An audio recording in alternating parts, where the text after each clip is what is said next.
खुशामदीद। आज हम जिस क्लासिक कहानी का तफसीली जायजा लेने वाले हैं वो वाकई कमाल है। खैर, ये सिर्फ कोई आम सी जादुई कहानी नहीं है, बल्कि यूं कह लें कि ये कर्म के उसूलों को समझने की एक बेहतरीन मिसाल है। तो चलें, बगैर किसी देरी के सीधा इस कहानी की गहराई में चलते हैं और देखते हैं कि तकदीर आखिर कैसे अपने हैरत अंगेज फैसले सुनाती है। अब जरा तसव्वुर करें, कैसे एक लाडली शहजादी जिसके पास लफ्जी तौर पर सब कुछ था, बेपनाह मोहब्बत करने वाले वालिदैन, एक आलीशान महल और एक इंतहाई शानदार मुस्तकबिल, वो अचानक अपने ही घर में एक नौकरानी कैसे बन जाती है। ये कहानी है शहजादी आरोहिणी की, जिसकी जिंदगी एकदम से बिल्कुल ही पलट जाती है। तो चलते हैं पहले हिस्से की तरफ, शहजादी का नौकरानी बनना। आरोहिणी की जिंदगी का जवाल किसी ताश के महल की तरह गिरता है। शुरुआत में एक खुशियों भरा बचपन था, जहां राजा और रानी उस पर जान छिड़कते थे, लेकिन फिर अचानक मां की अलमनाक मौत। इस सदमे के बाद राजा मालविका नामी औरत से दूसरी शादी कर लेता है, जो अपने 2 बच्चों के साथ महल में आ जाती है। और फिर सबसे बड़ा धचका, राजा का इंतकाल हो जाता है। इस एक वाक़ये ने आरोहिणी को पूरी तरह से उसकी नई सौतेली मां और उसके बच्चों के रहमो करम पर तन्हा छोड़ दिया। मालविका का वो जालिमाना जुमला जरा सुनिए। याद रखो, अब तुम इस महल की शहजादी नहीं हो। वाकई ये कोई मामूली बात नहीं थी। ये इस जज्बाती और जिस्मानी तशद्दुद का आगाज था जो आरोही ने बर्दाश्त किया। जरा सोचिए, उसे भूखा रखा जाता, पूरे महल की सफाइयां करवाई जाती और सबसे बढ़कर छोटी छोटी झूठी गलतियों पर एक टांग पर खड़े होने जैसी सख्त तरीन सजाएं दी जाती। ये मंजर वाकई दिल दहला देने वाला था, जहां वो बच्ची बिल्कुल अकेली रह गई थी।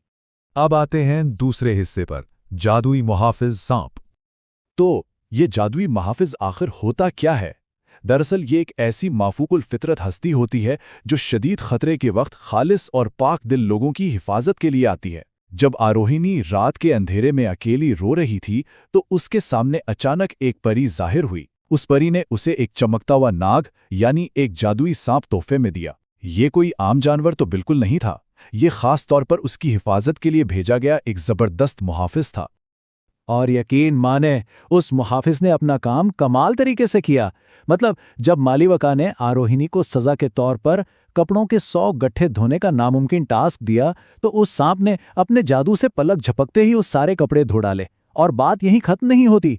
जब आरोहिणी की हासिद सौतेली बहन ने उसे सीढ़ियों से धक्का देने की कोशिश की, तो उसी सांप ने बीच में आकर उसे एक जानलेवा हादसे से बचा लिया। वो नाग अब आरोहिणी के लिए वाकई एक सच्चा दोस्त बन चुका था। कहानी का तीसरा और सनसनीखेज हिस्सा, शादी की एक जानलेवा साजिश। अब जरा मालविका की जहनियत देखें। उसका मास्टर प्लान क्या था? उसने सोचा कि क्यों ना इस मुहाफिज को ही आरोहिणी के खिलाफ एक हथियार बना दिया जाए। उसने एक शानदार अवामी शादी का ऐलान किया और आरोहिणी को इसी सांप से शादी करने पर मजबूर कर दिया। उसकी हिकमत अमली बहुत सीधी थी। सांप डसेगा, आरोहिणी की मौत हो जाएगी और मालविका हमेशा के लिए शहजादी से छुटकारा पालेगी। तो अहम सवाल अब ये पैदा होता है, क्या सांप वाकई उसे डसेगा? आरूसी जोड़े में बैठी आरोहिणी खौफजदा तो जरूर थी, लेकिन उसके दिल में अपने इस मुहाफिज के लिए एक अजीब सा अंधा भरोसा भी था। शादी की रात जैसे जैसे गहरी हो रही थी, दरबार में मौजूद हर शख्स की सांसें रुकी हुई थीं। क्या आरोहिणी की कहानी का यहीं दी एंड हो जाएगा, या पर्दे के पीछे कुछ और ही चल रहा है? और यहीं से शुरू होता है हमारा चौथा हिस्सा, शराबज़दा शहजादे की हकीकत। रात के अंधेरे में अचानक एक जबरदस्त ट्विस्ट आता है। वो सांप एक तेज रोशनी के साथ चमकने लगा और अगले ही लम्हे सांप गायब और उसकी जगह एक इंतहाई खूबसूरत शहजादा खड़ा था। जी हाँ, ये एक शराबज़दा शहजादा था। उसने बताया कि उसे ये शराब मिला था कि वो तब तक सांप ही रहेगा जब तक कोई लड़की रजामंदी से उससे शादी ना कर ले। आरोहिणी की बेलौस कबूलियत ने वाकई उस शहजादे को हमेशा के लिए आज़ाद कर दिया था। इसे कहते हैं सच्चा करम। रातों रात नौकरानी से एक आला तरीन महारानी तक का सफ़र। वो सांप जिसे मालविका ने मौत का सामान समझा था, वो दरअसल इस पूरे खित्ते का सबसे बड़ा राजा निकला। उसने खड़े होकर उसी वक्त आरोहिणी को अपनी रियासत की महारानी डिक्लेयर कर दिया।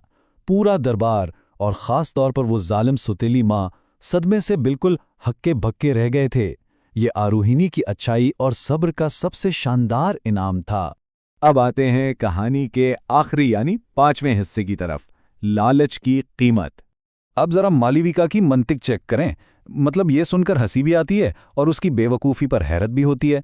उसने सोचा, अगर आरोहिणी को एक आम से सांप के बदले इतना बड़ा राजा मिल सकता है तो क्यों ना जंगल से उससे भी बड़ा और काला सांप मंगवाया जाए। उसका प्लान ये था कि वो अपनी ही बेटी की शादी इस खतरनाक जंगली सांप से करवाएगी और खुद ब खुद पूरी दुनिया की सबसे बड़ी हुक्मरान बन जाएगी। उसके लालच ने उसकी अकल को बिल्कुल अंधा कर दिया था। अगर हम इन दोनों हालात का मुवाजना करें तो बात बिल्कुल साफ हो जाती है। एक तरफ आरोहिणी का सांप था जो एक परी का तोहफा था और पाक नीयत और हिफाजत की बुनियाद पर आया था, और दूसरी तरफ मालविका का सांप जो महज एक जंगली दरिंदा था जिसे सिर्फ लालच की बुनियाद पर जंगल से पकड़ा गया था। और नतीजा, वो जंगली सांप कोई जादुई शहजादा तो नहीं बना, उल्टा उसने मालविका और उसकी बेटी पर जानलेवा हमला कर दिया। लालच का ये अंजाम वाकई तबाहकुन साबित हुआ। तो ये पूरी कहानी हमें किस सूच पर लाकर खड़ा करती है? क्या जादू या कायनात सिर्फ हमारे ज़ाहिरी आमाल को इनाम देती है या उनके पीछे छिपी हुई पाक नीयत को? ज़ाहिरी तौर पर दोनों ने सांप से शादी की, लेकिन कायनात ने आरोहिणी की मासूमियत को इनाम दिया और मालविका की लालच को इबरतनाक सज़ा। कायनात हमेशा आपकी नीयतों का हिसाब रखती है। उम्मीद है इस जायजे से आपको कुछ नया और गहरा सोचने का मौका मिला होगा। मिलते हैं अगले तफसीली जायजे में, तब तक अपना बहुत ख्याल रखिएगा।